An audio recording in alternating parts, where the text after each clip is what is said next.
Réjouis-toi, Reine du ciel, Alléluia, car celui que tu as porté, Alléluia, est ressuscité comme il a dit, Alléluia. Prie Dieu pour nous, Alléluia. Sois dans l'allégresse, Vierge Marie, Alléluia, car le Seigneur est ressuscité, Alléluia. Prions. Dieu qui a daigné réjouir le monde par la résurrection de son Fils, notre Seigneur Jésus-Christ, fais, nous t'en prions, que par sa mère, la Vierge Marie, nous obtenions la joie de la vie éternelle. Par le même Christ, notre Seigneur. Amen.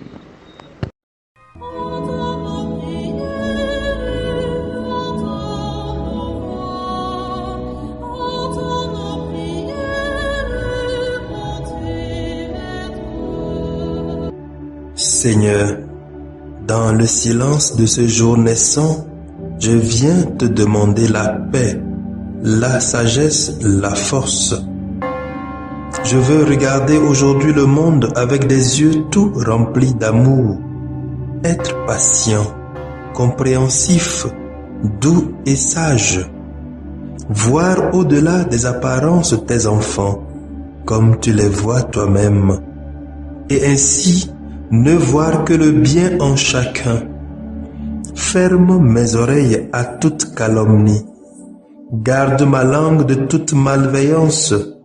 Que seules les pensées qui bénissent demeurent en mon esprit. Que je sois si bienveillant et si joyeux que tous ceux qui m'approchent sentent ta présence.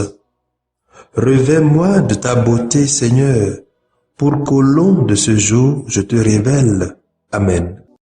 Écoutons les textes de ce vendredi de la deuxième semaine de Pâques, lus par Julienne Adobouet, sœur de Notre-Dame des Apôtres, et le diacre Jean-Paul Lawson, de la Société des Missions africaines. Commenté par le Père Charles-André Edor, de la Société des Missions africaines. Lecture du livre des Actes des Apôtres, chapitre 5, versets 34 à 42.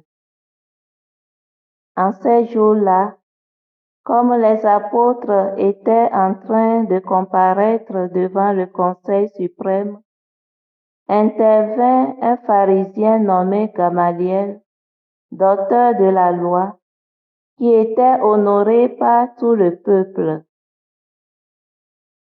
Il ordonna de les faire sortir un instant, puis il dit: Vous, Israélites, prenez garde à ce que vous allez faire à ces gens-là.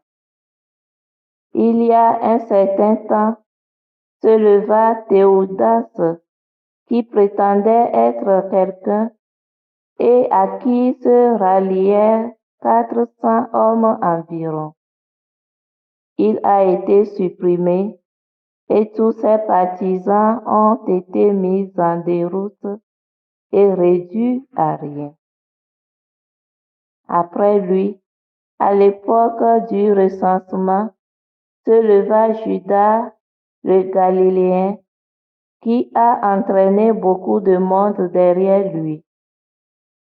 Il a péri lui aussi, et tous ses partisans ont été dispersés.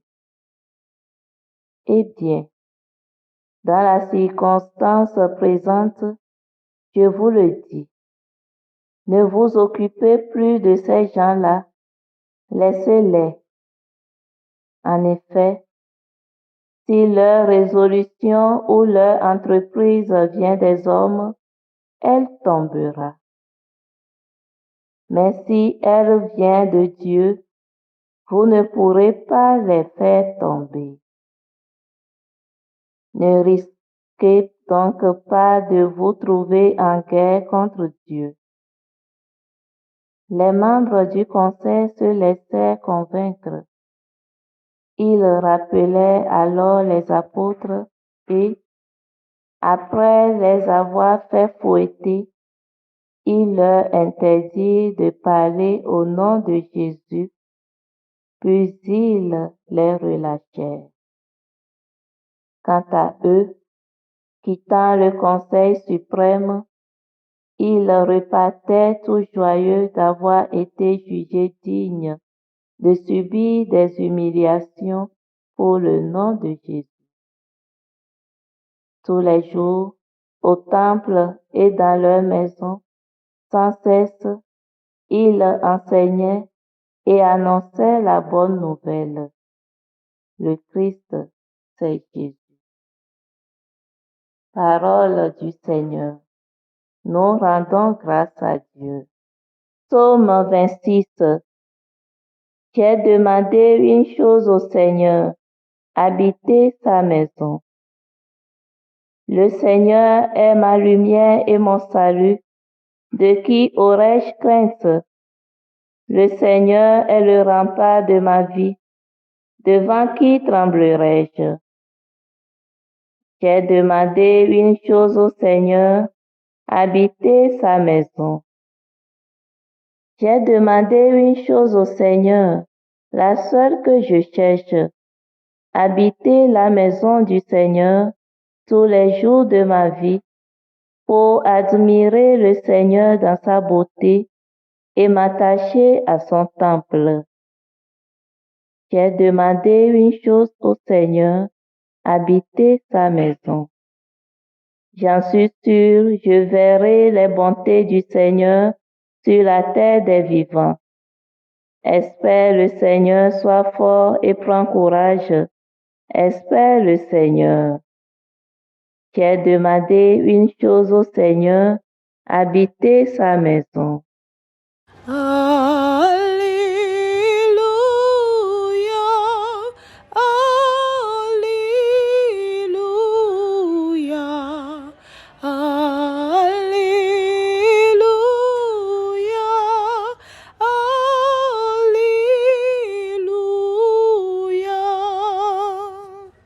L'homme ne vit pas seulement de pain, mais de toute parole qui sort de la bouche de Dieu. Alléluia,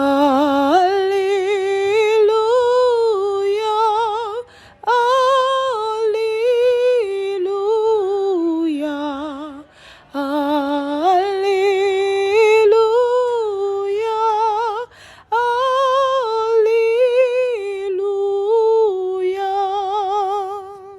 Le Seigneur soit avec vous et avec votre esprit. Évangile de Jésus-Christ selon saint Jean. Gloire à toi, Seigneur. Jean 6, 1 à 15. En ce temps-là, Jésus passa de l'autre côté de la mer de Galilée, le lac Tibériade. Une grande foule le suivait, parce qu'elle avait vu les signes qu'il accomplissait sur les malades. Jésus gravit la montagne, et là, il était assis avec ses disciples. Or, la Pâque, la fête des Juifs, était proche. Jésus leva les yeux et vit qu'une foule nombreuse venait à lui. Il dit à Philippe, « Où pourrions-nous acheter du pain pour qu'ils aient à manger? » Il disait cela pour le mettre à l'épreuve, car il savait bien, lui, ce qu'il allait faire. Philippe lui répondit, « Le salaire de 200 journées ne suffirait pas pour que chacun reçoive un peu de pain. » Un de ses disciples, André, le frère de Simon-Pierre, lui dit, « Il y a là un jeune garçon qui a 5 pains d'orge et 2 poissons. Mais qu'est-ce que cela pour tant de monde? Jésus dit, faites asseoir les gens. Il y avait beaucoup d'herbe à cet endroit. Ils s'assirent donc au nombre d'environ 5000 hommes. Alors Jésus prit les pains, et après avoir rendu grâce, il les distribua aux convives, et il leur donna aussi du poisson, autant qu'ils en voulaient.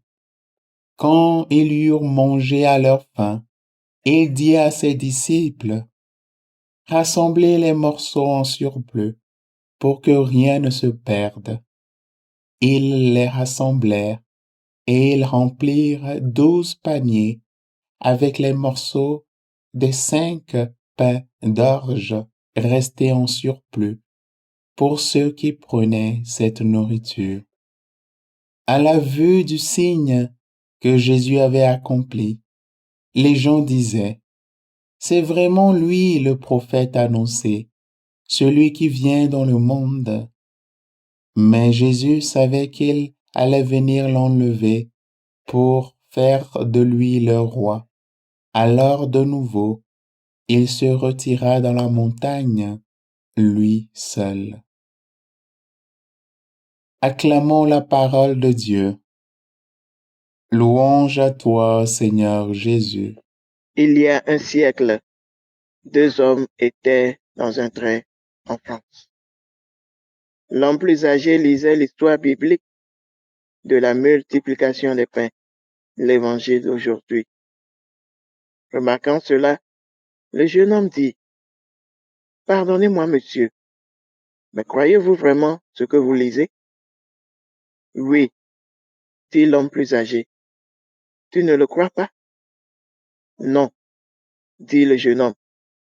Je suis un scientifique et cette histoire va à l'encontre de toutes les lois scientifiques. Ce moment, le train a ralenti. C'est ma station, a déclaré le jeune homme. Enchanté, monsieur, Pasteur, dit le vieil homme, Louis Pasteur. Il était l'un des plus grands scientifiques du monde. L'évangile d'aujourd'hui nous parle de Jésus, nourrissant les 5000 hommes avec 5 pains et 2 poissons seulement. Je suis sûr que beaucoup d'entre nous se demanderont de quelle manière notre Seigneur multiplie les 5 pains et les 2 poissons pour qu'il puisse nourrir ces 5000 hommes, sans compter les femmes et les enfants. Mais le centre de notre réflexion n'est pas sur la façon dont Jésus multiplie les 5 pains et les 2 poissons. L'accent devait être mis sur la raison pour laquelle Jésus le fait. Jésus nourrit les 5000 hommes avec 5 pains et 2 poissons parce que, premièrement, les gens ont faim de la parole de Dieu. L'évangile d'aujourd'hui nous dit qu'un grand nombre de personnes se rassemblent pour écouter Jésus parce qu'elles ont faim de la parole de vie de Dieu qui peut les nourrir spirituellement. Ils jouissent de sa présence et écoutent patiemment et intensément ses paroles. Mais à la fin, ils ressentent toujours les affres de la faim, comme n'importe quel être humain. Et Jésus voit cette faim. Venons-en donc à la deuxième faim. C'est une faim de nourriture matérielle. La nourriture est notre produit de base. C'est parce que nous mangeons tous et ne pouvons pas exister sans manger. C'est la raison pour laquelle ses disciples veulent qu'il soit renvoyé à la fin de la journée parce qu'ils n'ont pas les ressources pour les nourrir et se plaignent même de l'argent qu'ils dépenseraient pour nourrir cette grande foule. Mais Jésus prend le peu qu'ils ont, c'est-à-dire 5 pains et 2 poissons. Il remercie Dieu et distribue à tous et jusqu'à ce que leur faim soit satisfaite. En réalité, comme vous le voyez, cette multiplication des pains n'est pas une magie, mais une multiplication de personnes généreuses. C'est parce que Jésus veut que nous participions et nous impliquions en donnant ce que nous pouvons selon nos propres capacités et il fera le reste. En ce sens, les miracles se produisent lorsque nous sommes prêts à partager et à nous impliquer. Et Jésus voit à travers le cœur des gens qu'ils sont généreux. Cela commence par la générosité du garçon. Il bénit l'offrande du garçon et la distribue au peuple. La foule voit ce que Jésus fait et elle est inspirée à faire de même. Ils prennent leurs provisions, ce qu'ils font normalement, surtout lors de longs trajets, et se partagent et jusqu'à ce que tout le monde soit satisfait.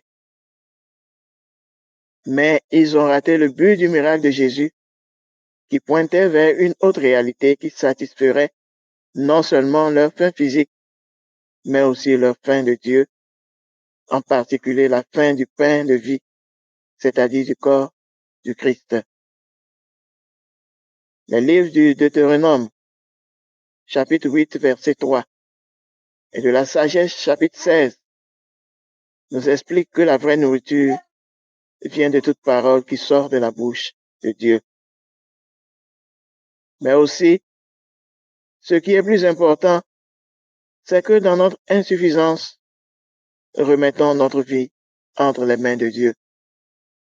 Il nous accepte et nous bénit au-delà de nos plus grandes attentes.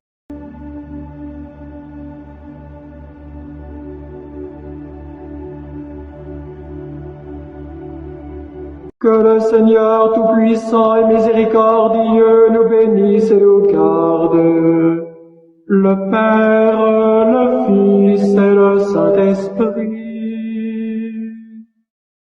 Amen. Bénissons le Seigneur. Nous rendons grâce à Dieu. Suivez désormais sur vos smartphones et ordinateurs toutes les actualités de l'Église catholique en Afrique et dans le monde entier sur SMA Togo TV. Le Samaritain aujourd'hui, on ne l'a pas, mais c'est nous qui sommes les Samaritains. Nous devons suivre l'exemple de Jésus sur cette terre. C'est l'écoute de la parole, l'opportunité d'être en communion avec le Christ. SMA Togo TV est accessible 24 heures sur 24 en direct sur le www.smatogo.tv, YouTube, SMA Togo TV, Facebook, SMA Togo TV. Téléchargez l'application SMA Togo TV dans Play Store.